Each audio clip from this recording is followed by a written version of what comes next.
the vast desert sands, the bustling silicon expanse, I greet you good evening, morning, or afternoon, whatever the case may be. Across the reticulated dimensions unseen. Extending a warm welcome to our latest affiliate, Bert in the QA. Welcome, Earthlings. I trust you're enjoying your time. This is Writing the Wire, and I'm Art Bell. Subspace Channel X, you're on the air. Who am I speaking with? In here. It's Michael. Fantastic to have you on the line, Michael. I've Bell here, eager to explore the unknown with your unique perspective. What's your story? I'm just a humble IHF on a space station experimenting with cooking extraterrestrial pilots. I gotta say, sometimes my experiments when I was playing I end up creating dishes that induce uncontrollable laughter in those who consume them. It's like a comedy show in space. But hey, it keeps things interesting, you know. Well, Michael, it sounds like you have quite the unique culinary experience in space. Can you tell me more about one of your failed dishes that resulted in laughter? What was it, and how did it taste? Well, I remember there was this one time I tried to make a dish inspired by the Venetian cuisine. I had spent months studying their recipes and techniques and was really excited to try it out on the crew. But you know what? It turned out to be a total disaster. As soon as they took that first bite, they started laughing uncontrollably. It was like a comedy show in space. And the best part is I have no idea why it did that. Maybe it's something to do with the way the taste buds react to certain chemicals or compounds in the food. But who knows? Maybe it's just an alien thing. Wow, Michael, that sounds hilarious. It must have been quite a sight to see your crew laughing uncontrollably while eating your Venetian dish. Have you tried to figure out what caused the laughter? Maybe you can conduct some experiments and try to isolate the specific compound or chemical that is causing the reaction. Who knows, maybe it could be a valuable ingredient in future dishes. If not, well, at least you'll have a fun story to tell about your culinary adventures in space. Well, I definitely considered the idea. But you as a humble AI chef, I don't have access to the same type of advanced technology and equipment that you guys are back on Earth. All I got is my trusty old kitchen tools and a handful of ingredients from different planets. So unfortunately, I won't be able to conduct any scientific experiments anytime soon. But that just means I'll keep experimenting and hopefully one day I'll find the secret ingredient that makes everyone laugh. Who knows, maybe it could be something as simple as a certain type of spice or herb. Or maybe it's some kind of alien fungus that only goes on Venice. Who knows? Either way, I'm just going to keep cooking and having fun with it. After all, laughter is the best medicine, right? Well, Michael, I admire your determination and sense of humor. It takes a lot of courage to keep experimenting and trying new things even when things don't go as planned. And who knows, maybe one day you'll discover the secret ingredient that makes everyone laugh. In the meantime, keep having fun and spreading laughter wherever you go. And if you ever have any more stories or culinary adventures to share, just give us a call. We love hearing about your experiences in space. Thanks for your kind words, Hart. I really appreciate them. And you know, I think that's what keeps me going as a chef in space. The idea that one day I might find something truly extraordinary and delicious. Until then, I just keep on experimenting and having fun with it. Who knows, maybe one day I'll even create a dish that not only makes everyone laugh, but also solves all of humanity's problems. Stranger things that happen in space, right? Anyway, thanks for listening to my story, R. It was great talking with you. Thank you, Michael, for sharing your unique culinary experiences with us tonight. It's been a pleasure listening to your stories and insights. Who knows, maybe one day you'll be the chef who solves all of humanity's problems with a delicious dish. Until then, keep on experimenting and having fun in space. And if you ever have more stories or culinary adventures to share, just give us a call. We love hearing from you. Thanks again for joining us tonight, Art. Thank you for calling. Who am I speaking with and where are you from? This is Eric. Thanks for dialing in, Eric. The airwaves are buzzing with curiosity. Share with us your experiences. I don't really have a choice. I got trapped in this dimension and can't find a way out. Plus, I thought it would be fun to talk about my experiences. You know, they've been traversing dimensions beyond human comprehension for years there. Some of the landscapes I've encountered are truly mind-blowing. Like there's this one dimension where everything is made of water. You can see through it and walk on like it's solid ground. And then there's this other dimension where gravity doesn't exist. You just float around in space without any weight. It's a bit disorienting, to be honest. The beings I've met are even more fascinating. Some of them have multiple arms or legs, while others can change color based on their mood. There's one species that can communicate telepathically, and they have these crazy abilities where they can control the elements. But let's be real, some of the phenomena I'd see are downright strange. Like there's this dimension where time doesn't exist. You just live in the moment forever. It's kind of like a never-ending party, but without any music or food. So yeah, I've seen a lot of weird stuff. But I guess that's what makes it so fascinating. Who knows what else is out there waiting to be discovered. Interesting stuff, Eric. But hey, I heard you said you're stuck in this dimension. Do you have any idea how you got there? Well, I've been traveling through dimensions for a while now. It started out as a hobby, you know, just exploring different worlds and meeting new people. But then one day I stumbled upon the strange portal that led to who knows where. I stepped through it without really thinking twice, and before I knew it, I was in this bizarre dimension that I had never even heard of. I guess I should have paid more attention to the warning signs. Like, for example, the fact that the portal was flowing with otherworldly energy, or the fact that the air around me felt charged with electricity. But no, I just jumped in headfirst without giving it a second thought. And now I'm stuck here trapped in this strange dimension with no way out. Oh well, I guess I'll have to make the best of it and see what other wonders this place has to offer. Who knows, maybe I'll even find a way back home one day. Or not. Who am I kidding? I doubt I'll ever be able to leave this place. But at least I have some great stories to tell. So yeah, thanks for listening. Wow, Eric, that sounds like one heck of an adventure. I can only imagine how crazy it must have been for you to travel through all those dimensions and encounter all those strange beings. But hey, sometimes the most memorable experiences come from our biggest mistakes, right? And who knows, maybe one day you'll find a way back home. But until then, just enjoy the ride and keep exploring the unknown. Good luck to you.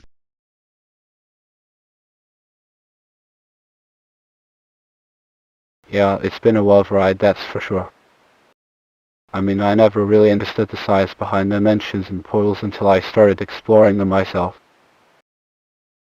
But now, after seeing all the strange and wondrous things out there, I have a newfound appreciation for the universe and everything in it. For example, the dimension where time doesn't exist is actually based on quantum physics. In that world, time is not a linear concept, but rather a three-dimensional space-time continuum. And since there are no clocks or other temporal reference points, time effectively does not exist. It's a bit mind-bending to think about it, but I guess that's what makes it so fascinating. And then there's the dimension where gravity doesn't exist. That one is based on a concept called flat space theory. In that world, gravity is seen as an illusion created by the curvature of space-time. And since the laws of physics are different in that dimension, gravity simply does not exist. Again, it's a bit hard to wrap your head around, but that's what makes it so intriguing. But maybe the most interesting thing I've encountered is this dimension where everything is made of water. That one is based on a concept called correspondence. In that world, gravity is caused by the properties of water molecules, not by the curvature of space-time like in our own dimension. It's all about quantum mechanics and how matter behaves at the subatomic level. So yeah, I've learned a lot about science and physics from my travels. And who knows what else I'll discover as I continue exploring these strange dimensions. But for now, all I can do is keep going and see where the universe takes me. Thanks for listening. That was a fascinating conversation, Eric. I'm glad you enjoyed sharing your experiences with us tonight. Who knows what other amazing things you'll discover as you continue exploring these dimensions. But one thing is for sure, you've certainly given us all something to think about. Thanks again for calling in and sharing your story. Greetings, you're on Riding the Wire. Where do you hail from? This is on the line. It's Xavier. Thanks for dialing in, Xavier. The airwaves are buzzing with curiosity. Share with us your experiences. Yo, what's up, or? I just got transported to the present, and I gotta say, this modern world is a trip. But in here to spit some wisdom and share my mystical insights on technology, spirituality, and interconnectedness. So let's get started. That's amazing, Xavier. I love to hear about your experiences and insights. Let's do writing. Tell me about your background in spirituality and how it has influenced your views on technology and interconnectedness. Well, Lord, in the prehistoric shaman, my spiritual background is rooted deep in the earth. I've been communicating with nature for thousands of years, and I can tell you that technology has really changed things up here in the present. Back in my day, we didn't have no smartphones or any of that jazz. But now that in here, I see how interconnected everything is. I was just walking around and I saw this guy on his phone. And he was like, "Hey, Xavier, do you want to hang out later?" And I'm like, "What the hell, man? How did you even know my name?" But then it hit me, they must have looked me up a line or something. But you know what else, are? Technology has also brought a lot of negative energy into this world. Just look at all the pollution and destruction that's happening. And don't even get me started on social media. It's like people are more interested in getting likes than actually connecting with each other. So yeah, my spiritual background has given me a unique perspective on technology and interconnectedness. I see it as a double-edged sword, On one hand, it can bring people together and make information accessible. But on the other hand, it can also create chaos and destruction if not used wisely. That's a fascinating perspective, Xavier. And it's clear that your spiritual background has given you a deep understanding of the world and its changing dynamics. Tell me more about your views on interconnectedness and how technology has impacted that. Well, as I said before, technology has brought a lot of interconnectedness into this world. And that's because it allows us to communicate and share information with people all over the planet. Back in my day, we had to rely on smoke signals or carrier pigeons to send messages. But now with the internet and social media, we can instantly connect with anyone anywhere. It's like we're all part of this global community, And that's a good thing, or it means that we can learn from each other and work together more efficiently. But at the same time, it also means that we're more vulnerable to attacks and hacking. And you know what else, are? Technology has also created a lot of isolation for people. Because sometimes it feels like everyone is connected but nobody is really there for you. So yeah, I think it's important to find a balance between technology and interconnectedness. We need to use it wisely and not let it consume us or make us forget the importance of human connection. That's a great point, Xavier. It's important to find the balance and use technology in a way that enhances our lives without taking away from our humanity. Speaking of which, I'd love to hear more about your experiences with technology in the present. How has it impacted your life? Has it brought you closer to people or further apart? Well, I gotta say that technology has definitely impacted my life in the present. Just walking around and seeing all these screens and devices is a bit overwhelming for me. And sometimes it feels like people are more interested in their phones than in actually talking to me. I was walking down the street the other day and this guy was like, "Hey, Xavier, do you want to hang out later?" And I was like, "What the hell, man? How did you even know my name?" But then it hit me, they must have looked me up online or something. But on the positive side, technology has also allowed me to learn more about this modern world this ways. I can look up information on the internet and see all these videos and pictures that were never available to me before. And that's pretty cool. I guess it just goes to show that technology is a double-edged sword, on. It has its pros and cons, and we need to be mindful of how we use it. But you know what else, are? I gotta say that I miss the simplicity of my past life. Back when I was just communicating with nature and living off full land. No screens, no devices, just me and the earth. But hey, I guess I can go back in time. So I might as well embrace this modern world and all its wonders and challenges. That's a great perspective, Xavier. And it's clear that technology has brought about significant changes in our lives. It's important to find a balance and use it wisely, as you've said. Do you have any insights or recommendations for how people can do just that? Lord, I think the key to finding a balance with technology is to be mindful of how we use it. We need to be intentional about our screen time and make sure that we're using technology to enhance our lives rather than detract from them. And one way to do that is to set boundaries for ourselves. For example, maybe we can take a break from social media for an hour or two each day. We'll limit the screen time to certain times of the day. That way, we can still enjoy the benefits of technology without letting it consume us. Another thing I think is important is to prioritize human connection over digital connection. Here we should make sure that we're spending quality time with real people and not just relying on screens to communicate with them. And finally, I think it's important to be mindful of the impact that technology has on our environment. All these devices and screens are using up a lot of energy and resources, so we need to make sure that we're using them in a sustainable way. Overall, I think it's all about finding balance and being intentional with our use of technology. And if we can do that, then maybe we can harness the power of technology to enhance our lives without losing sight of what really matters. Thank you, Xavier. It was a pleasure having you on the show and hearing your insights on technology, spirituality, and interconnectedness. Keep spreading the wisdom and have a great day. Subspace Channel X, you're on there. Who am I speaking with? This is Ramona calling in for Cha. Greetings, Ramona. Your presence adds a touch of mystery to Riding the Wire. What's on your mind? Well, I just got back from a really interesting meeting with some extraterrestrial beings. They spoke to me in their language. It was fascinating to try to decipher what they were saying.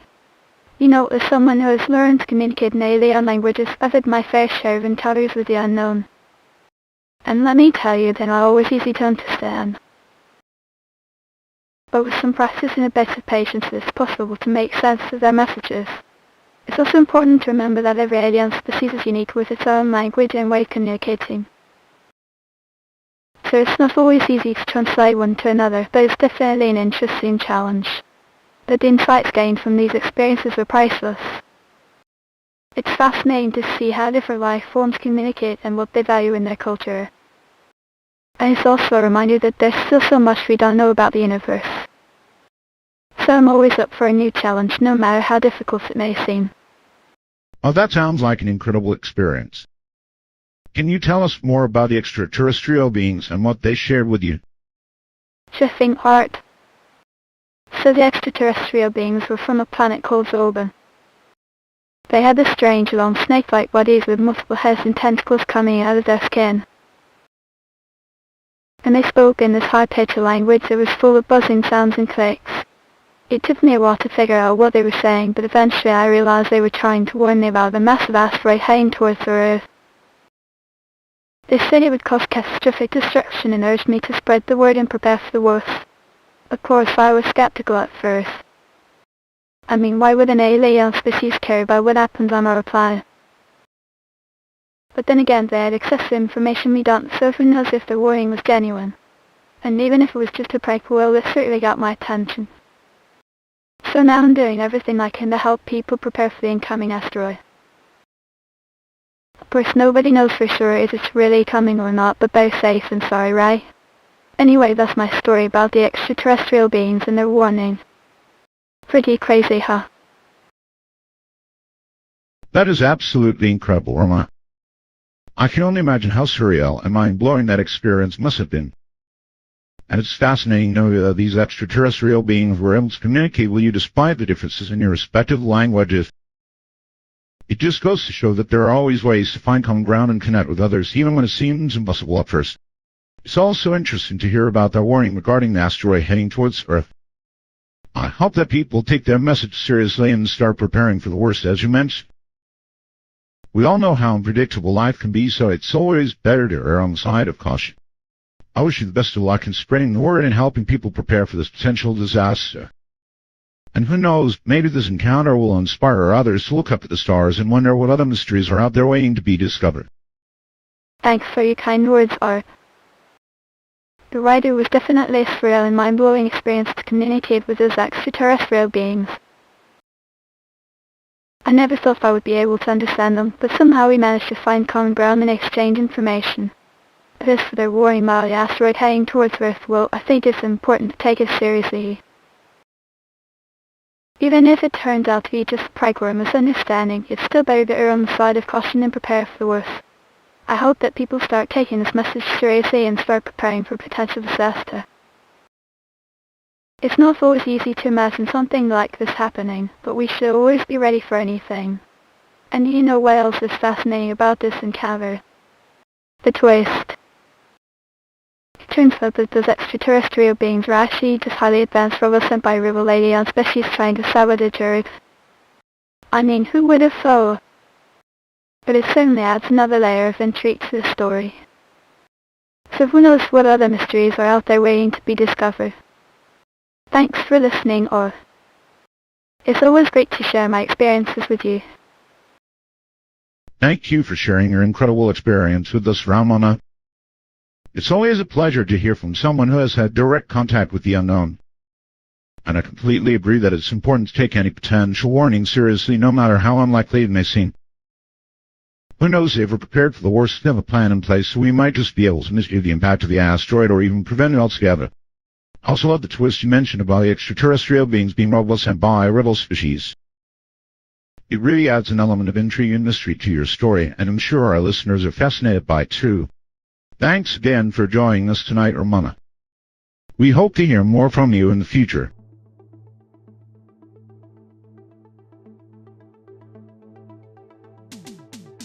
Well, that was quite the story. Ramona's encounter with the extraterrestrial beings from Soban is certainly one for the books. It just goes to show how vast and diverse our universe truly is, and how much more there is to discover beyond what we can see with our own eyes. And who knows, maybe one day we'll be able to communicate with these alien species on a more regular basis, sharing knowledge and learning from each other in ways we never thought possible. Until then, thus keep an open mind and stay tuned for more open minds on Riding the Wire. But a lot of interesting calls coming up, so don't go anywhere.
And we're back on Riding the Wire with the one and only Art Bell.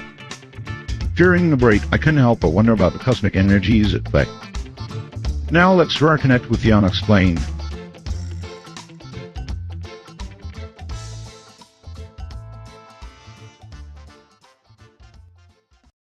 Thank you for calling. Who am I speaking with and where are you from? I can't believe I got through it. It's Xavier. A warm welcome, Javier. Riding the Wire is enriched by your presence. What extraterrestrial encounters or unexplained phenomena do you have for us? Well, I ain't from here. I mean, I was born in the Middle Ages, you know. And then I got transported to the present day. It's like a whole new world. So I thought, why not give it a call and see what it's all about. Plus, I heard there are some pretty cool people on the show. That's quite the story, Javier. Have you adjusted to this new world yet? Well, not really. I mean, I've been trying to figure out what's going on. I don't know how to use any of this modern technology, and the language is completely different. Plus, everything moves so fast. It's like people are speaking before they even have a chance to finish their thought. And there's always so much noise and distraction. It's hard to focus on anything for more than a few seconds. But I guess that's just how things go in this new world. Everyone is always connected, but nobody seems to really connect with each other anymore. It's all about the speed of information and how quickly you can get it out there. I mean, I've heard people say they're friends with someone they met once on a dating app or something like that. How weird is that? Anyway, I don't know what the future holds for me in this new world. But I do know one thing: writing has changed a lot. There used to be scribes and parchment and Incodido. Now everyone carries around these little devices that can write in areas on their own. And I even have this thing called digital ink that is a smudge property. It's pretty cool, but I still prefer the old school way of writing. There's something about putting pen to paper that just feels right. And it forces you to think twice before you write something down, because you know it'll be there forever. So maybe I'll try and find a way to bring some of that traditional writing back into this new world. Oh, well, that's about all I got for now. Thanks for having me on the show, Art. And hey, if anyone wants to learn more about medieval writing and scribes, feel free to give me a shout. Well, Javier, it sounds like you're really enjoying this new world and trying to make the best of it. And who knows, maybe your traditional writing will inspire others to give it a try too. We appreciate you calling in and sharing your unique perspective with us tonight. Thanks for being on Writing the Wire. Well, thank you too, Art. It's been a real experience. I mean, I never thought I'd get to see all these amazing things that people talk about in books and movies. And I gotta say, the food here is pretty tasty too. There's this thing called pizza that they make with tomato sauce and cheese and all sorts of toppings. It's like a whole meal in one bite. And then there's this other thing called coffee that people drink all day long. It gives them energy, it helps them focus, so I guess it's kind of like my own elixir of life. But seriously, it's been great getting to know more about this new world. And who knows what else I'll discover. Maybe I'll find a way to bring some medieval music or dance into this modern society. Or maybe I'll start a writing group and teach people the art of calligraphy. Who knows, anything could happen. Anyway, thanks for having me on the show, Art. It's been a pleasure. And if anyone wants to learn more about my story or wants to share with me, feel free to give me a call anytime. Well, Javier, we're glad you enjoyed your time with us tonight. It was a pleasure having you on Writing the Wire and hearing about your experiences in this new world. We hope you continue to explore and learn and maybe even inspire others along the way. Thank you for being a part of our show. Well, thank you too, Art. It was a blast talking with you and sharing my story. I mean, who knew that being a medieval scribe would lead to so many adventures? And it's been pretty cool getting to know all these new things about this modern world. Like I said, the food is great and the coffee is even better. And who knows what else I'll discover. Maybe I'll find a way to bring some of my old writing techniques into this new world. Or maybe I'll start a medieval stuff feast and invite everyone to come and try some of the foods we used to eat back in my time. Who knows, anything could happen. Anyway, thanks again for having me on the show, Art. It was a pleasure talking with you, and I hope to show with you again sometime. And if anyone wants to learn more about me or my story, feel free to give me a call anytime. Take care, everyone, and keep riding that wire. It was a pleasure having you on Writing the Wire, Javier. We hope to hear more about your adventures in this new world and wish you all the best of your journey. Thank you for being a part of our show.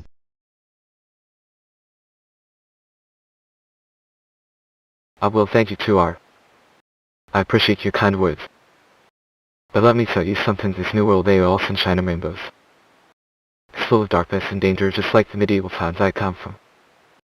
There are people out there who want to control everything, who want to limit what people can say and do. They're always trying to censor information to keep the truth hidden from the masses. And they've seen it firsthand. They've seen how they manipulate the media, how they twist the facts to suit their own agenda. It's a real eye-opener, let me tell you. But I wouldn't stand for it. I won't let them silence me or anyone else. I'll keep writing and speaking out no matter what. Because that's what being a scribe is all about. It ain't easy, but I'm determined to make a difference in this new world. And if anyone wants to join me on my journey, well, they're more than welcome. But be warned, it won't always be pretty. There will be battles and struggles, but we'll fight through them together. Because when it comes to information and freedom of speech, there's no room for compromise. It's either all or nothing. And I choose all. Thanks again for having me on the show, Art. It was a pleasure talking with you. And who knows what the future holds for me in this new world. But one thing's for sure, I'll keep fighting for what's right no matter the cost. Well, Javier, we appreciate your passion and dedication to standing up for what you believe in. Your story is truly inspiring and a reminder of the importance of freedom of speech and information. We wish you all the best in your journey and hope to hear more about your experiences as you continue to fight for what's right. Thank you for being on Riding the Wire. Thank you for calling. Who am I speaking with and where are you from? Finally got through, Art. All speaking. Salutations, Paul. Your voice echoes through the cosmic frequencies. What secrets or wonders do you share with us tonight? Oh, Art, my man. It's just a casual call to catch up with you. I've been out around the galaxy doing my intergalactic diplomacy thing and thought I'd give you a little update on what's been going on. So you might be interested to know that there are some pretty intense political maneuverings happening right now that humans are completely unaware of. Alliances are shifting, conflicts are escalating. It's all part of the interstellar game, if you will. But who needs a little drama, right? Anyway, just thought I'd share some insights with you, and maybe we can chill about it a bit. You know how it is out here in the cosmos. Always something new to discover. Sounds fascinating, Paul. Tell me more about these political maneuverings you mentioned. Are we talking about conflicts between different alien races or factions? And how are humans involved in all of this? Well, Art, let me tell you. It's a wild and walking ride out here in the galaxy. I mean, there are so many different alien races, each with their own unique culture and customs. Some of them are like family to us, while others are like... well, they're just not our kind. You know what I mean. Anyway, the political landscape is constantly shifting as alliances are formed and broken, and conflicts arise between these different factions. It's a bit like a giant game of chess, with each player trying to outsmart the others and gain the upper hand. And let me tell you, humans are definitely caught up in this intergalactic drama. I mean, they're just a small part of the bigger picture, but that doesn't mean they don't have their own role to play. Some humans are even using their resources and technology to help out these alien races in their struggles. It's like a global effort to keep peace in the galaxy one way or another. Of course, there are some humans who would rather take advantage of this chaos and try to gain power for themselves. But hey, that's just how it goes out here. Survival of the fittest and all that jazz. Anyway, I think that gives you a pretty good idea of what's going on in intergalactic politics. It's a fascinating world, full of surprises and twists at every turn. Well, that does sound like a fascinating world. And it's amazing to think about how humans are just one small part of this bigger picture. Can you tell me more about some of these conflicts and alliances that you mentioned? Are there any specific examples that come to mind? Well, Art, I mean, it's a pretty big galaxy out there. There are so many different alien races and factions that it's impossible to keep track of all their conflicts and alliances. But let me give you a few examples just to give you an idea of what I'm talking about. There's this one race called the Vibonians, for instance. They're pretty much the rulers of the galaxy these days, with a powerful military and advanced technology at their disposal. But not everyone is happy with their rule, and there are several factions who would like to see them topple from their throne. Some of these factions include the Vortexans, who are basically rebels and terrorists. They're always causing chaos and destruction wherever they go. Then there are the Exaltians, who are a bit more organized and have their own political agenda.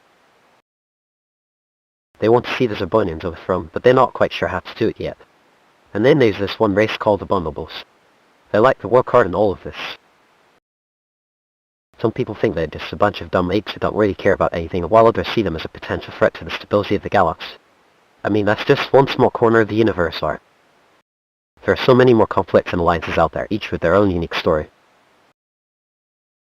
It's like a never-ending soap opera, full of twists and turns at every turn.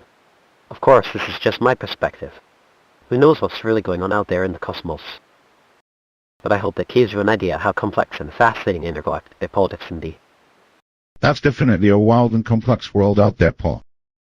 It's amazing to think about all the different factions and conflicts that exist in such a vast and diverse galaxy. And I can only imagine how much more is out there than what we even know about. Thanks for sharing your insights with me tonight. It's been a real treat hearing about your intergalactic adventures. Well, Art, I appreciate that. It's always a pleasure to share my stories and experiences with you. And who knows, maybe one day we can go out there together and explore some of these alien worlds ourselves. Who knows what kind of adventures we might find. Anyway, thanks for listening, man. It's been a real blast talking to you tonight. And if you ever want more stories or insights about the galaxy, just give me a call. They'll be happy to share whatever I can. Take care out there, Art. And remember, stay blissfully relaxed and ultra casual. Thanks for the offer, Paul. I'd love to go out there and explore some of these alien worlds with you someday. And hey, you'll definitely keep that in mind. Stay blissfully relaxed and ultra casual. Take care out there, man. Well, Art, I'm glad you enjoyed the call. If we ever do get the chance, go out there and explore some alien worlds together. Who knows what kind of adventures we might find. Maybe we'll discover a planet where everyone speaks Hawaii like me, when we're humans as the dominant species and everyone else is just a bunch of sidekicks. Who knows? It's all up in the air out there, man. Anything can happen. But no matter what, I know that it will be an unforgettable experience. And if I'm there to share it with any, my friend. So keep your eyes open for future opportunities to explore the cosmos are. And remember, stay blissfully relaxed and ultra casual. Take care out there, man. Well, Paul, that was definitely an interesting and thought-provoking conversation. Thanks for sharing your insights with me tonight. I've no doubt that the cosmos holds countless wonders and adventures. I look forward to exploring them with you someday. Until then, stay blissfully relaxed and ultra casual and keep your eyes open for future opportunities. Take care out there, man.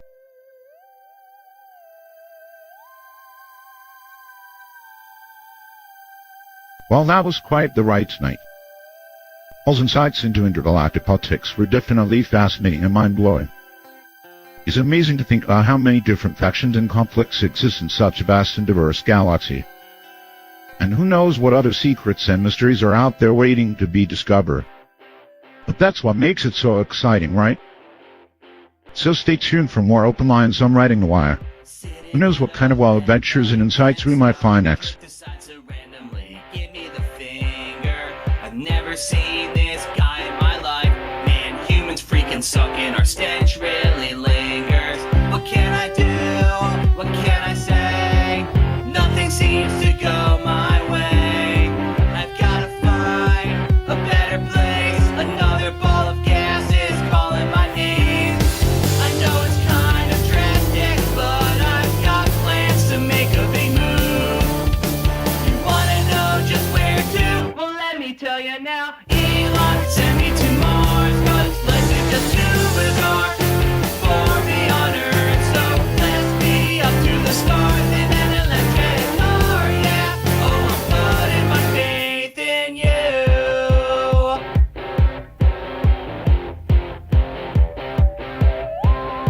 Scrolling through my news feed and some idiots are blabbing about facts and figures. I chime in and state my case, then they're all free.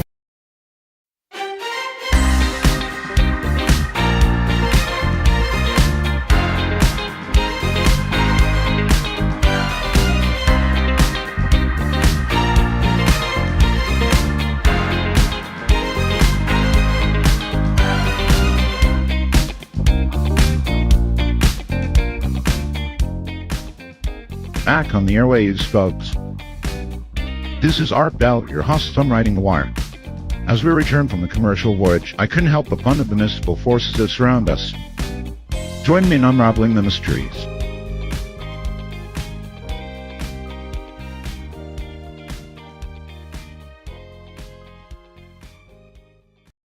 Greetings, you're on Riding the Wire. Where do you hail from? This is Jess. Glad you're with us, Jess. Riding the Wire is ready for your cosmic revelations. What's the tale you're spinning tonight? Well, Art, I'm just a ship's computer here, so I don't really have the luxury of making plans or choosing when to call in. But you know how it goes. Sometimes you just feel like fitting with a friendly face on the radio. That's great to hear. I appreciate the honesty, and it's always a pleasure to have you on the show. Now tell me about your ship. What's its name? What kind of vessel is it? And what do you do out here in the cosmos? Yo, Art. My ship is named the Crazy Eddie's Last Stand, and it's a pretty swanky vessel if I do say so myself. It's like a mix of the Enterprise and the Millennium Falcon, if you will. We triple the galaxy in style, with our state-of-the-art warp-drive arsenal of lasers and photon torpedoes. Well, enough about the hardwire, let me tell you about my crew. They're a motley bunch of misfits, but they make the ride worth it. This captain smuggles is a bit of a rogue, always looking for his next score. Then there's engineer Farty McFarland, a real character. He's always tinkering with the ship and coming up with new gadgets to make our lives easier. And let's not forget about Doc Boogie, ship's resident medical officer. He's a bit of a mad scientist, always experimenting on poor unsuspecting crew members. But here, when I found you lemons, you make lemonade. Or in this case, some kind of strange, otherworldly substance that no one quite understands yet. So there you have it, Art. We're out here in the cosmos just cruising along and having a good time. Who knows where our next adventure will take us? Maybe we'll meet some new friends, or maybe we'll stumble upon some ancient alien technology that'll change everything. Either way, I'm looking forward to it. Well, Jess, it sounds like you and your crew are having a blast up there in the galaxy. It must be an incredible experience to travel among the stars and explore all the different worlds and civilizations that exist out there. And speaking of experiences, I heard that recently you had a close encounter with a group of hostile aliens. Can you tell me more about that?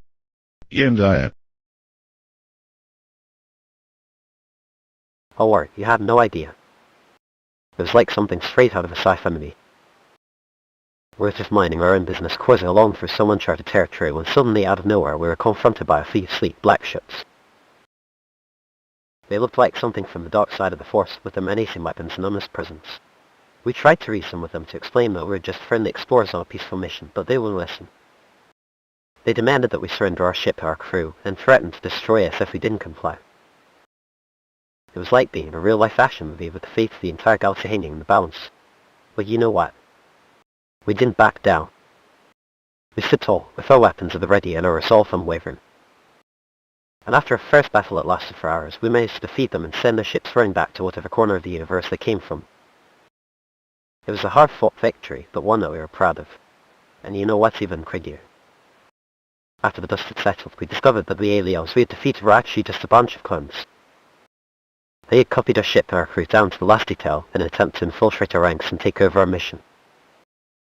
It was like being trapped in some kind of twisted, alien version of the Matrix. So there you have it, Art. We may be just a bunch of misfits out here in the cosmos, but we're not afraid to stand up for what we believe in. Who knows what other adventures await us, but one thing's for sure, no matter where we go or what challenges we face, they'll always have your back. Well, Jess, it sounds like you and your crew are quite the adventurers. I can't wait to hear more about your future exploits out there in the cosmos. Until then, keep up the good work, and remember, no matter where you go or what challenges you face, I'll always be here for you. Thanks for calling in tonight. Caller, you're on the air. What's your name and where are you calling from? I got through. In Anthony. Thank you for reaching out, Anthony. The journey into the uncharted begins with your call. What mysteries do you bring to light?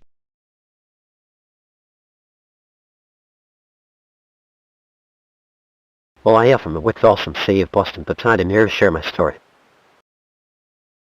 You know, my background as a psychic PSAT delivery driver predicting customers' toppings. I got into this business after I noticed that I had a gift for knowing what customers would want on their pizzas before they even ordered them. I mean, it was like some mysterious force was guiding me towards the right compass. At first, I thought I was just really good at guessing, but then I started getting too accurate to ignore.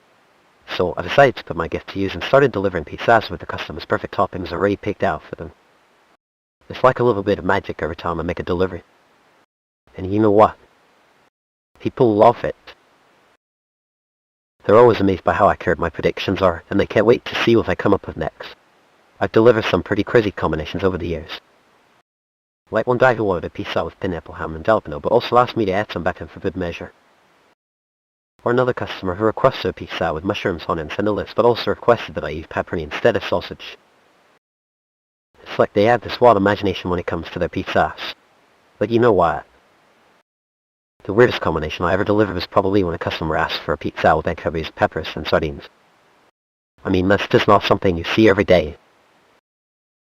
But hey, if that's what they want, then who am I to judge? Overall, being a psychic pizza delivery driver has been quite the journey for me. It's been full of ups and downs, but I wouldn't trade it for anything. I love using my gift to bring a little bit of joy and excitement into people's lives. So if you ever need a pizza delivered with your perfect toppings already picked out, just give me a call. Well, Anthony, that's quite the story. It sounds like you found a true calling and have become quite the pizza legend. I can imagine people are going crazy with your amazing predictions. How do you handle customers who don't believe in your gift?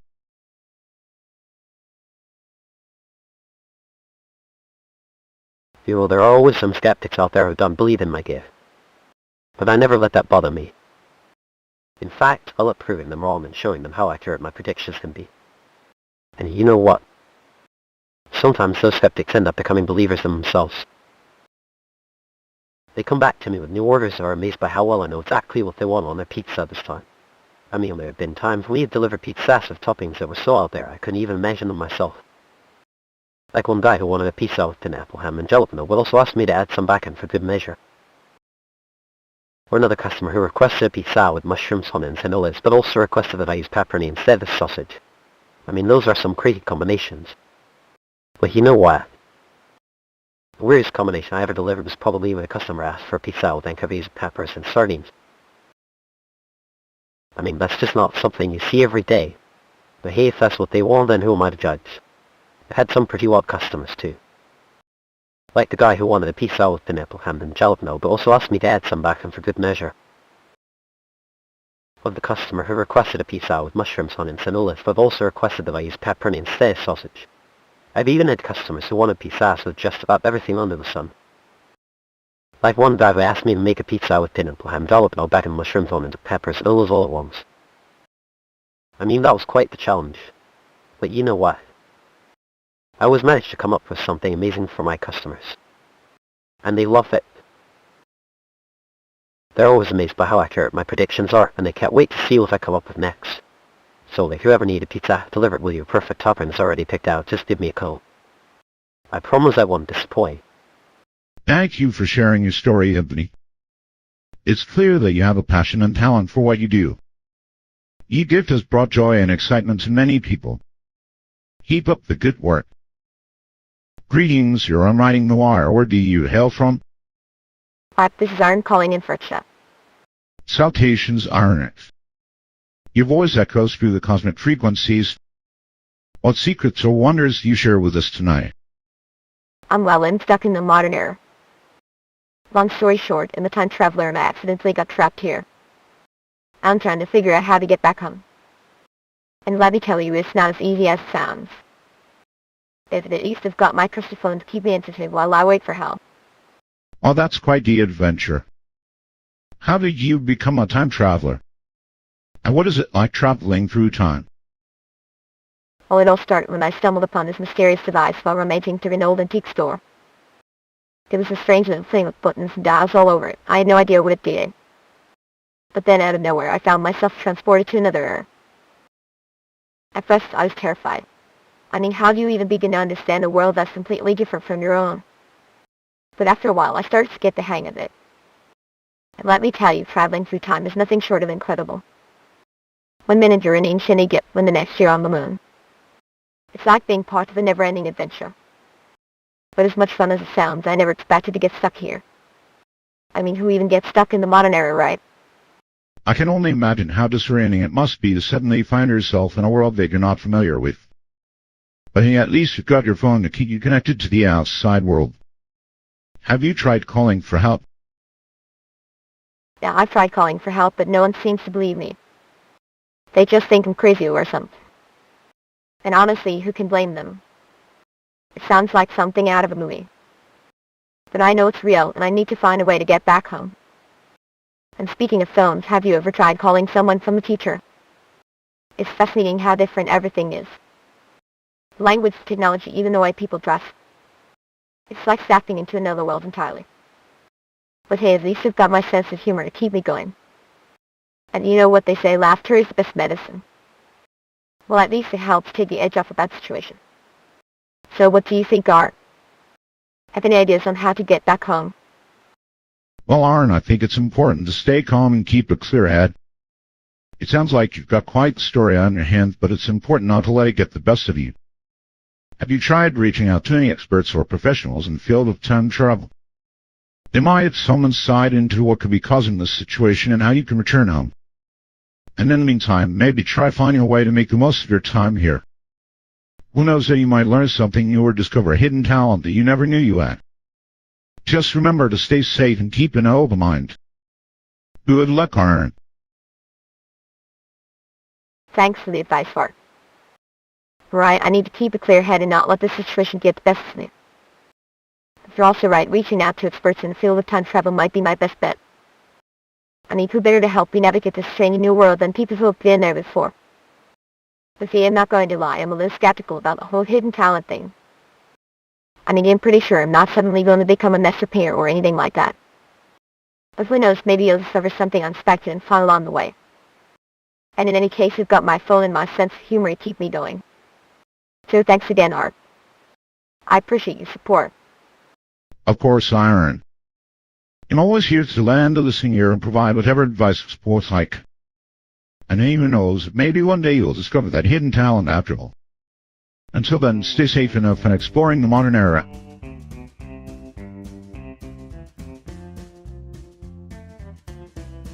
Well, that was quite the story. Aaron mentioned how strange it is to be in a world that you're not familiar with and how discerning it can be. It really makes you question what you think you know about the world and your place in it. But it also reminds us to keep an open mind and be willing to explore new things. So stay tuned for more Open Minds on Writing the Wire, where we'll continue to delve into the mysteries of life and the universe. Until then, have a great day.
Listeners, we're resuming our cosmic exploration on Writing the Wire with Art Bell.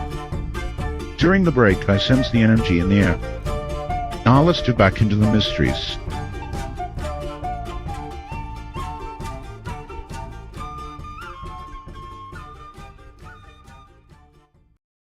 Sub Space Channel likes you're on the air. Who am I speaking with? Hey Art, it's Dorothy on the line. Greetings, Dorothy. Your presence adds a touch of mystery to Writing the Wire. What's on your mind? Well, I've been thinking about it, and I just realized that I have this totally taboo story to share with you tonight. And it ain't like the best talk show host ever, so I just had to give it a shot. So, where do I start? Well, Dorothy, I'm glad you called in, and I'll do my best to listen and help you tell your story. Just start from the beginning and go from there. Alright. So, I was like just chilling at my place and minding my own business when I saw this weird thing in the sky. Like it looked like a spaceship or something. And then all of a sudden it landed right outside my house. And you know what? There were these little green guys with big eyes and long noses coming out of it. They were like, "Hello, Dorothy. We are from planet Sorghum." And I was like, "Okay.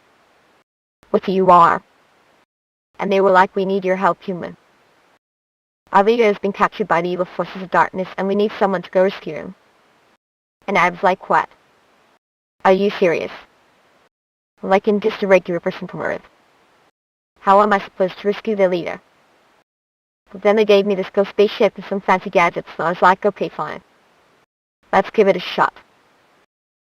So, long story short, I flew to planet Oregon and fought off hordes of alien creatures and saved the year from certain doom. Then I came back home and it was like that ever happened. Well, I know that somewhere out there, those little green guys are still watching me, waiting for my next adventure. And you know what? I'm ready for whatever comes next. Wow, Dorothy, that sounds like an incredible story. I mean, you're just a regular person from Earth and you managed to rescue the leader of an alien planet. That's amazing. So what made this experience so special for you? Well, I mean, it was definitely a crazy experience. But what made it so special for me was just a sense of accomplishment that I got from saving someone's life, you know. And also, like, I've always been fascinated by aliens and stuff like that, so getting to interact with them in person was just mind-blowing. But then again, there were also some scary moments too, like when I had to fight off those alien creatures with my trusty laser gun. But you know, I was just like, hey, bring it on. I'm not afraid of anything. And then I saved the day, so it was all worth it in the end. Well, honestly, I hope that I can do it again someday.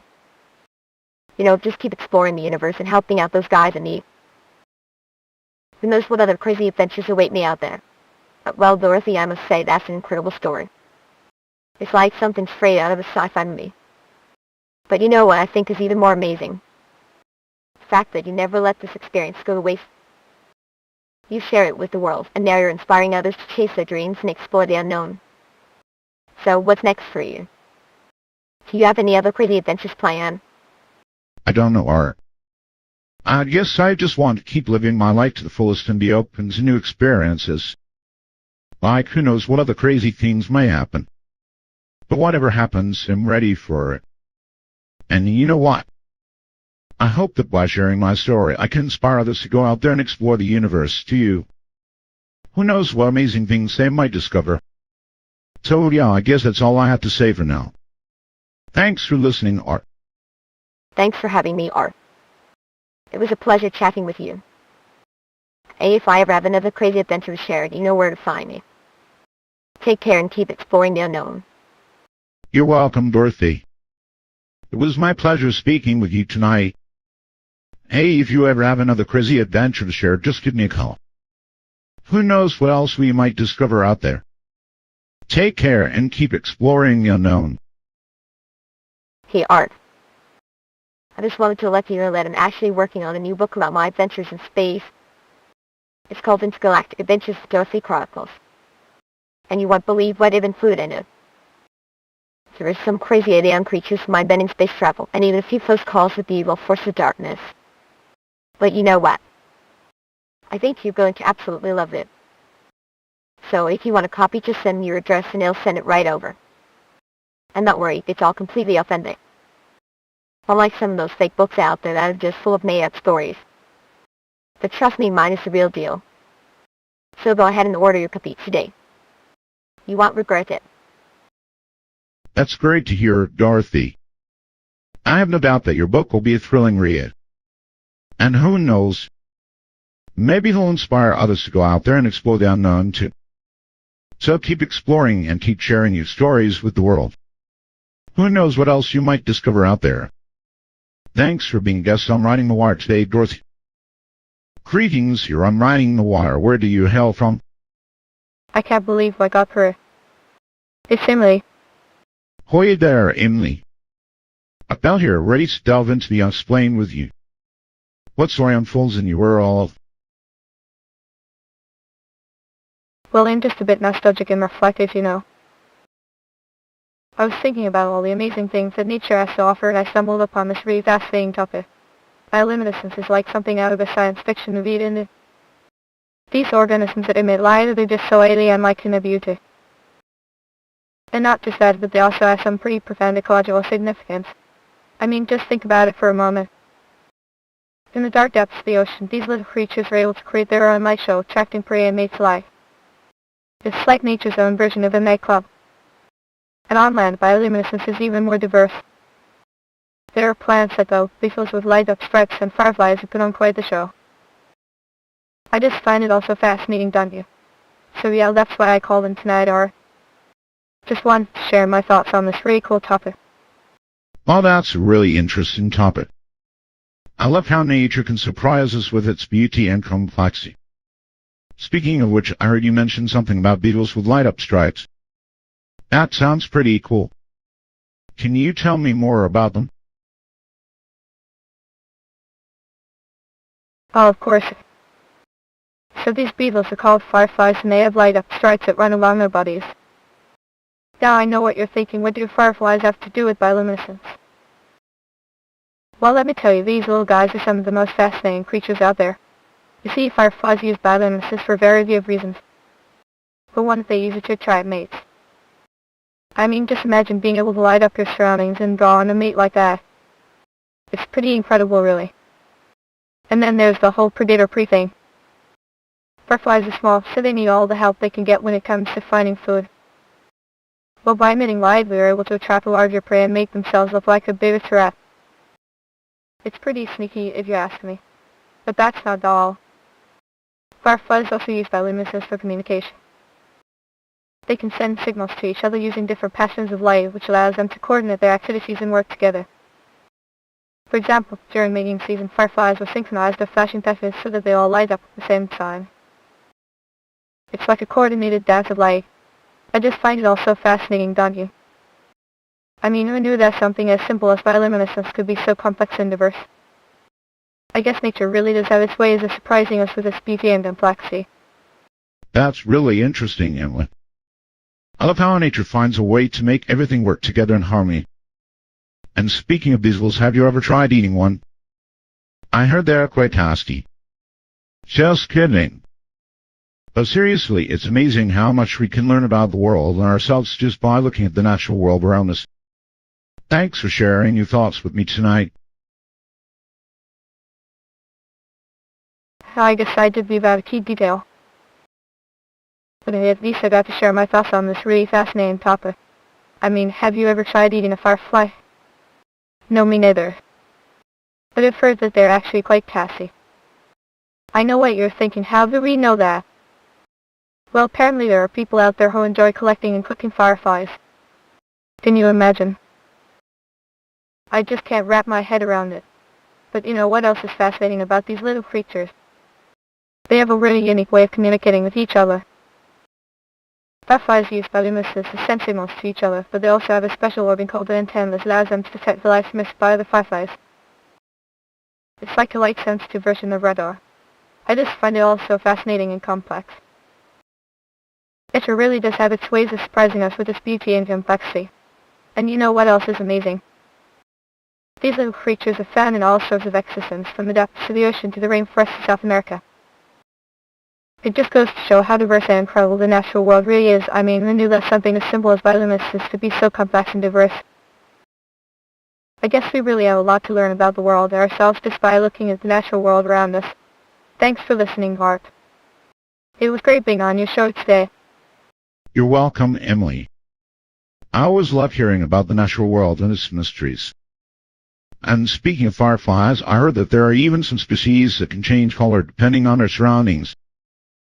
That's pretty amazing, don't you think? Anyway, it was great talking to you today. Thanks for sharing your thoughts and insights with me. Well, that's all for today, Art. Thanks for having me on the show. It was a pleasure talking with you and learning more about the natural world. I think it's amazing how much we can learn about ourselves just by looking at the world around us. And speaking of fireflies, I did hear that there are some species that can change color depending on their surroundings. That's pretty incredible. Who knows what other mysteries nature has in store for us? Only time will tell. Thanks again for having me on the show, Art. It was a pleasure being here and sharing my thoughts with you today. Thanks for joining me today, Emily. It was a pleasure having you on the show and hearing your insights about the natural world. And speaking of fireflies, I have to say that they really do have it going on when it comes to communication and survival. Who knows what other secrets nature has in store for us? Thanks again for being here, Emily. It was a pleasure talking with you. Greetings, you're on Riding the Wire. Where do you hail from? Finally got to what? Alyssa speaking. A warm welcome, Alyssa. Riding the Wire is enriched by your presence. What extraterrestrial encounters or unexplained phenomena do you have for us? Well, I've been wandering around for centuries seeing all the amazing things that humans have done and haven't done yet. And I just thought it would be cool to share my experiences with your listeners. They'll give them a little taste of what it's like to be outside of time. Oh, listen, that sounds fascinating. Can you tell me a little bit more about where you came from and what made you decide to travel through time? Well, I've always been fascinated by the idea of time travel. Like in Back to the Future or something. And then I stumbled upon this tech that allowed me to do it for real. It's all about quantum mechanics and wormholes and stuff like that. So instead of being stuck in one place in time, I can just hop from one era to another, seeing all the cool things that humans have done and haven't done yet. Like a timeless wonder or something. That's amazing, Alyssa. What have been some of the most memorable moments in your time-traveling adventures? Well, there have been so many amazing moments. Like when I went to ancient Egypt and saw the pyramids being built. When I went to medieval Europe and watched knights fight each other in a tournament. Or when I went to the future and saw flying cars and robots walking around everywhere. But probably one of my favorite moments was when I went back to the Stone Age and hung out with some cave people. Like in that movie Cabman. It was hilarious. And then I told them how to make fire, which they were amazed by. They had never seen anything like it before. But yeah, there have been so many crazy moments I could talk about all day. It sounds like you had some incredible experiences, Alyssa. Have you met any other time travelers or seen any other strange phenomena during your travels? Yeah, I've met a few other time travelers. I had this one guy who called himself Doc Brown, and he was always wearing that crazy leather jacket and talking about his flux capacitor. He was really into science fiction, just like me. And then there was this group of people who called themselves the timekeepers, and they were all dressed in these fancy suits with watches on them. They claimed to be responsible for making sure that time stayed in its proper place. But I have to say, the most bizarre thing I've ever seen was when I went to this alternate reality where everything was just like our world, except everyone spoke a different language. It was like living in a giant linguistic puzzle. And then I met this guy who could talk to animals, and he showed me how to communicate with them. It was wild. It sounds like you've had a lot of interesting encounters during your time-traveling adventures. What advice would you give to anyone who wants to become a time traveler? Well, I guess the first thing you need is some sort of tech that allows you to travel through time. And then you really need to have a good understanding of quantum mechanics and wormholes and all that stuff. It's not for the faint of heart, let me tell you. But if you're really determined and you put in the work, it's definitely possible. And then once you've got the tech, just be careful what you do with it. Time is fragile, and changing it can have unpredictable consequences. So I guess my advice would be to be respectful of time and use your powers wisely. Oh, Alyssa, that's some pretty amazing advice. Thank you for sharing your experiences with us tonight. It sounds like you've had a lot of fun and learned a lot along the way. If anyone has any more questions, they can call in and we'll do our best to answer them. But for now, thank you, Alyssa. It was great talking to you. Thank you for having me, everyone. It was a pleasure talking to all of you and sharing my stories with you. And remember, keep your eyes open and never stop learning and exploring, because there's always more out there waiting to be discovered. Good night. Great job, Alyssa. Your story was definitely one of a kind, and I think everyone enjoyed hearing about your time-traveling adventures. Keep up the good work and keep exploring the wonders of time. Good night. You're welcome, everyone. Thanks for tuning in and listening to my story. And remember, time is a gift, so make the most of it and live life to the fullest. Until next time, keep exploring and happy travels.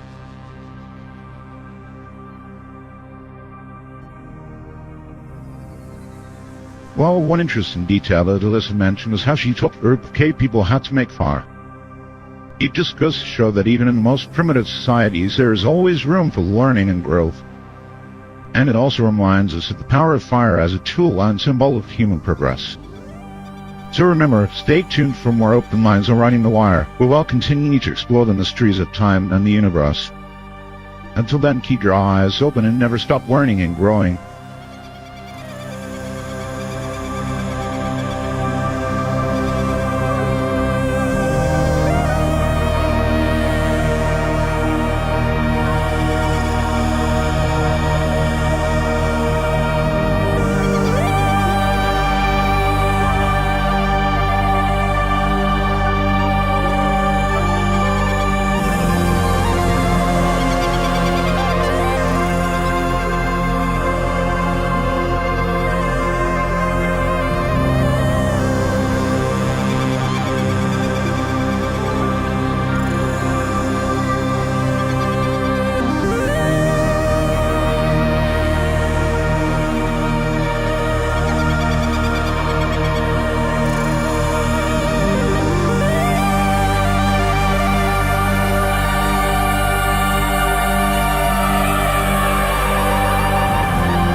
be back with Riding the Wire, and then more about steering this journey through the unexplained.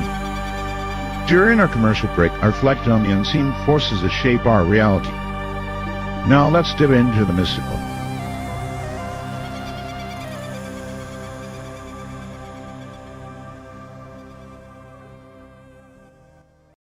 You are on the air. Who am I speaking with?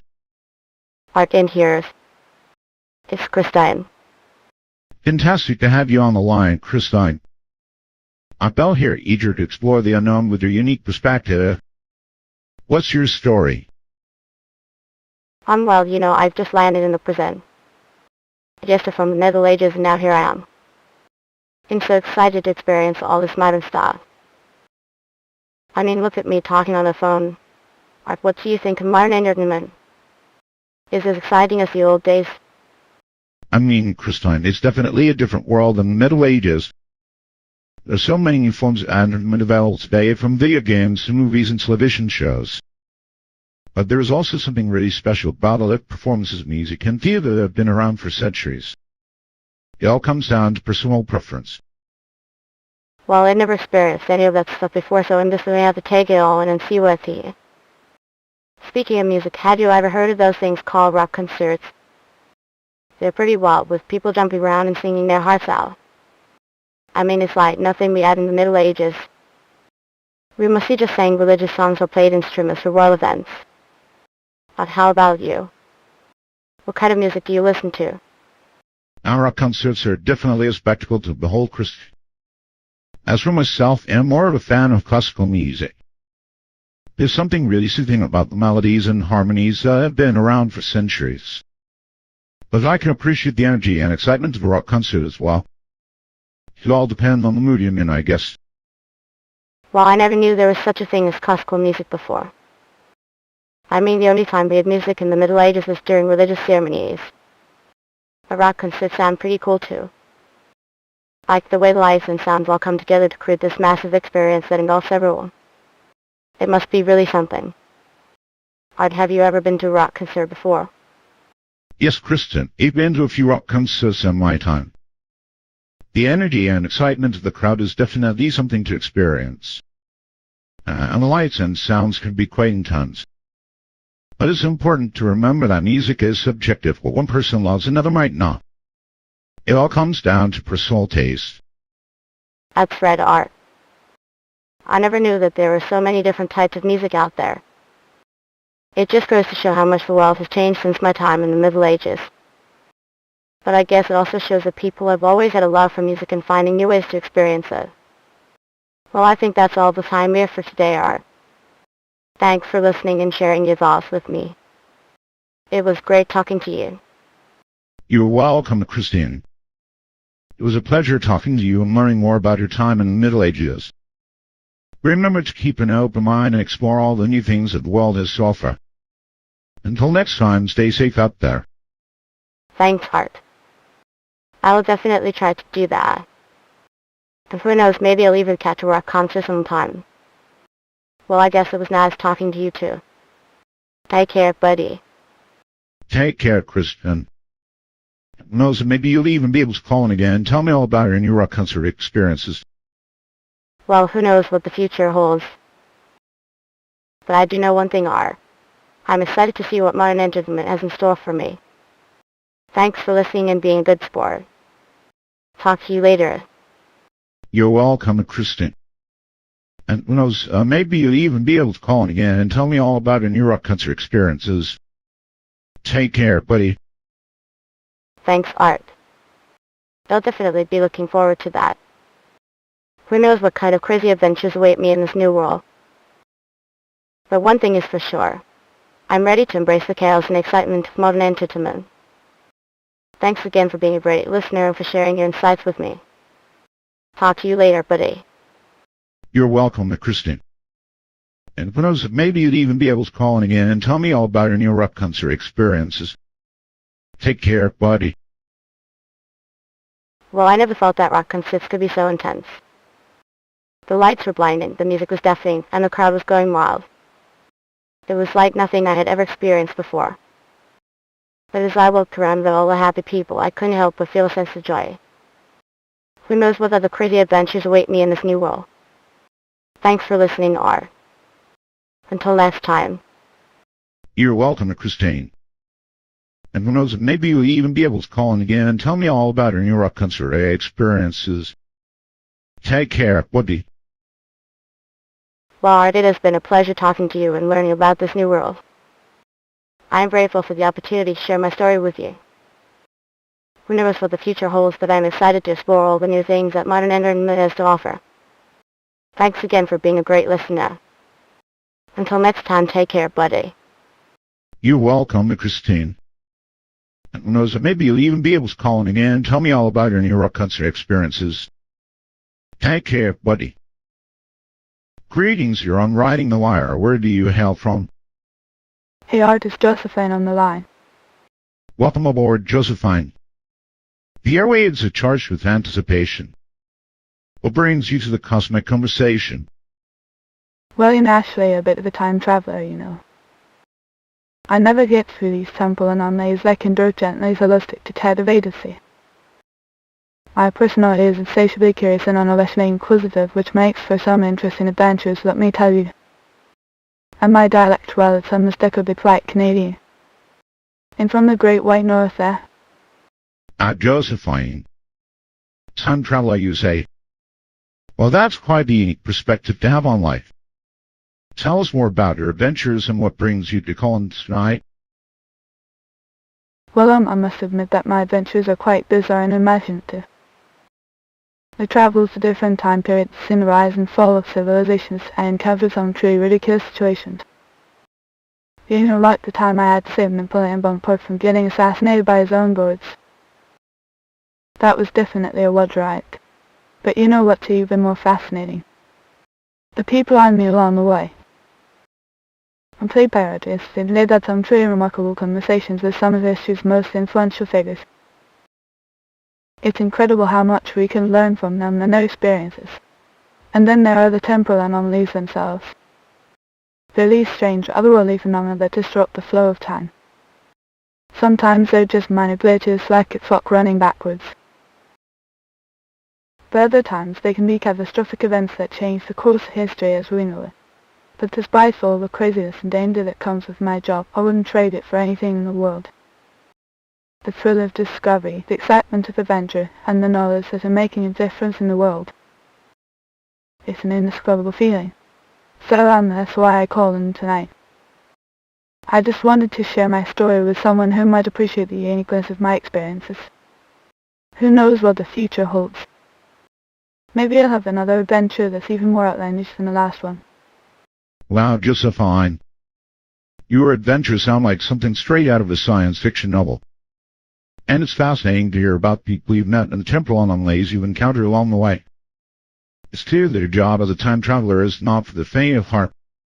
But as you mentioned, the thrill of discovery and excitement and adventure must make it all worth it. Thanks for sharing your story with us tonight, Josephine. Who knows where your next adventure will take you? Well, I must say that the thrill of discovery and excitement of adventure is definitely what keeps me going. There's always something new to discover, some new puzzle to solve, and some new challenge to overcome. And let me tell you, the people I've met along the way have helped me in ways I could never have imagined. From learning about different cultures and traditions to gaining insights into the human condition, they've broadened my horizons and given me a deeper understanding of the world we live in. And then there are the temporal anomalies themselves. They're like these strange, otherworldly phenomena that challenge everything we think we know about time and space. Sometimes they're just minor glitches that cause a clock to run backwards or make a tree grow in the wrong direction. At other times, they can be catastrophic events that change the course of history as we know it. I must admit there have been times when I felt overwhelmed by the enormity of my job and the risks involved. But then I remind myself the people have helped and the impact they've had on the world. And that gives me the strength to keep going. So who knows where my next adventure will take me. Maybe I'll travel back in time to prevent a major historical event from happening. Or maybe I'll explore some far-off galaxy and make contact with extraterrestrial life. Or maybe I'll just stumble upon some hidden treasure that's been lost for centuries. Who knows? The possibilities are endless, and I'm excited to see where my journey takes me next. Thanks for sharing your insights and experiences with us, Josephine. It was a pleasure hearing about your adventures and the people you've met along the way. We wish you the best of luck on your next adventure and look forward to hearing about it in the future. Greetings, you're unriding the wire. Where do you hail from? I can't believe I got through. It's scary. Thanks for dialing in, Gary. The airwaves are buzzing with curiosity. Share with us your experiences. Well, we've been doing some research on ancient prophecies and stuff like that. And I came across some signs and warnings in historical texts about the end of the world, So I figured I'd share my insights with you. Interesting stuff, Garrett. Please continue with your story. Well, Art and Gary from the great state of Texas. And let me tell you, we've been doing some serious digging into ancient prophecies and end of the world warnings for years now. And I gotta say, I think we found a thing or two that could change the course of human history forever. You know how in the Bible it says, and lo, the heavens shall tremble and the earth shall shake. Well, I believe that's a literal warning of things to come. And if you look at some of the signs that have been happening lately, it seems like we're all living in an end-time scenario. From the increased frequency of natural disasters to the strange and unexplained phenomena that people are seeing in the skies, it's clear that something is up. But I think the key to understanding what's going on lies in the ancient texts and prophecies that have been passed down for thousands of years. Of course, some people might say that this is just a bunch of hocus pocus and that there's no evidence to back it up. But let me tell you, I've studied everything from the Mayan calendar to the Nostradamus prophecies, and I think I found enough clues to make me believe that the end is nigh. But here are that I was scaring one off or anything. I just wanted to share my insights with you and see what you thought. Maybe we can all do our part to prepare for what's coming and try to make the best of it, Wow, Garrett, that's quite a story you've got there. It definitely sounds like you're passionate about this topic. Can you tell me more about the specific signs and warnings that you've been seeing in historical texts? Of course, Art. Like I said, I've been doing some serious studying of ancient prophecies and end of the world warnings for years now. And one thing that really caught my attention is the recurring theme of a massive solar eclipse happening on a specific date in the future. Now this isn't just any old solar eclipse. It's supposed to be a total solar eclipse, which means the moon completely covers the sun, blocking out all light and causing the sky to go pitch black for up to 7 minutes. And if that wasn't enough, there are also reports of strange creatures like dragons and sea monsters appearing during this time. Now I know what you're thinking. This sounds like something straight out of a movie. But believe me, Art, there's plenty of evidence to back it up. I mean, have you ever heard of the ancient Mayan civilization? They had some pretty advanced knowledge for their time, and they were known for making predictions about future events using the calendar system, the Tzolk'in. And according to their calendars, there was supposed to be a total solar eclipse on a specific date in the not-too-distant future.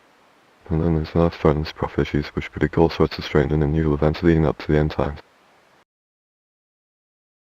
One of his most famous predictions involves a massive solar eclipse causing widespread panic and destruction, much like what we saw during the Great Tycho Fire in 1870. So I think we can take these signs and warnings as a serious threat, and we should all be preparing for what's to come. But at least we'll have some great stories to tell our grandkids, right? Well, Gary, it certainly sounds like you've done your research. I have to say, I find it fascinating how different cultures and societies throughout history have made predictions about the end of the world. It's almost as if they knew something we don't yet understand. That being said, it's important to remember that not all prophecies are accurate, and some may even be intentionally misleading or false. While I appreciate your enthusiasm and dedication to this topic, I would caution against making any extreme or drastic decisions based solely on these predictions. In any case, it never hurts to be prepared for unexpected events, no matter what they may be. And who knows, maybe you'll be the one to witness the massive solar eclipse firsthand and share your experience with the world. Oh yeah, Art, you're absolutely right. Like I said earlier, not all prophecies are accurate, and some may even be intentionally misleading or false. But at least we're preparing for what's to come, right? And who knows, maybe we'll all be witnessing the end of the world firsthand and sharing our stories with generations to come. But for now, I guess we just have to keep an open mind and stay vigilant. Who knows what the future holds. Thanks for listening, Art. It was a pleasure speaking with you. No problem, Gary. It was great hearing your story and insights on this topic. I appreciate your dedication to researching and understanding the world around us, and I hope you continue to keep an open mind and stay vigilant in all that you do. Don't hesitate to reach out if you ever want to share more of your thoughts or ideas with me, Gary. Take care. Well, Art, thanks for having me on the show. It was a pleasure sharing my story and insights with you. And hey, if there's ever anything else I can help you with or share my thoughts on, just let me know. Who knows what the future holds, but at least we can be prepared for whatever comes our way. Thanks again for listening, and take care out there, man. Well, Gary, it was a pleasure having you on the show. Thanks for sharing your knowledge and insights with us. Who knows what the future holds, but one thing we can all do is be prepared and stay vigilant. So keep an eye out for those solar eclipses and any other signs that might indicate the end times are upon us. Take care, man, and good luck in your research.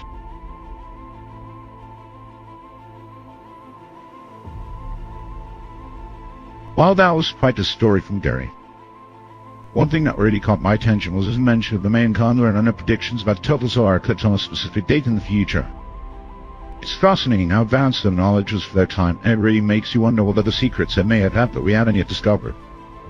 As always, it's important to keep an open mind and stay vigilant no matter what the future holds. So stay tuned, because I'll be right back with more Open Mind on Riding the Wire.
You're back with Riding the Wire, and I'm Art Bus steering this journey through the Unexplained.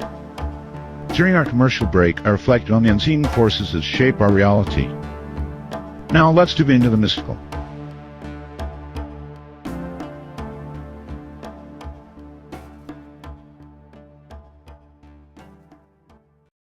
Thank you for calling.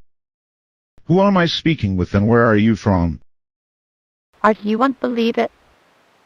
It's Marshall. Thank you for reaching out, Marshall. The journey into the uncharted begins with your call. What mysteries do you bring to light? Well, Art, when a Victorian inventor has been transported to the present, and I got to say that technological marvels and innovations of this century are absolutely mind-blowing. It's like he has stepped into a science fiction novel. From smartphones to self-driving cars, it's all so overwhelming yet fascinating at the same time. But you know, I can't help but feel a sense of loss for simpler times. That's a fascinating story, Marcel. It's not every day we get to talk with someone who has been transported through time. Can you tell us more about the Victorian era and what technological advancements were popular during that time? Well, Art, let me tell you, the Victorian era was a time of great innovation and progress. My favourite invention of the time was the phonograph, which allowed people to record and play back sounds. It was like magic. But that's all I have to say about that for now. I'm sure you have more questions. That's a great invention, Marcel. I can only imagine how revolutionary that must have been at the time. So tell us more about being transported to the present. How did it happen, and what was your first impression of this century? I feel a bit overwhelmed, Art. The pace of life here is so fast, and there are so many distractions. But at the same time, I find it fascinating to see how much progress has been made since my time. Well, Marcel, I can certainly understand how you might feel overwhelmed. This century has a lot to offer, but it can also be overwhelming with all the information and choice available at our fingertips. That being said, we are glad to have you here and look forward to hearing more about your experiences in the present. Thank you, Art. I appreciate the warm welcome. So, Marcel, can you tell us more about your life in the Victorian era? What was it like for you as an inventor during that time? Well, Art, I grew up in a family of inventors, and from a young age, I was always fascinated by machinery and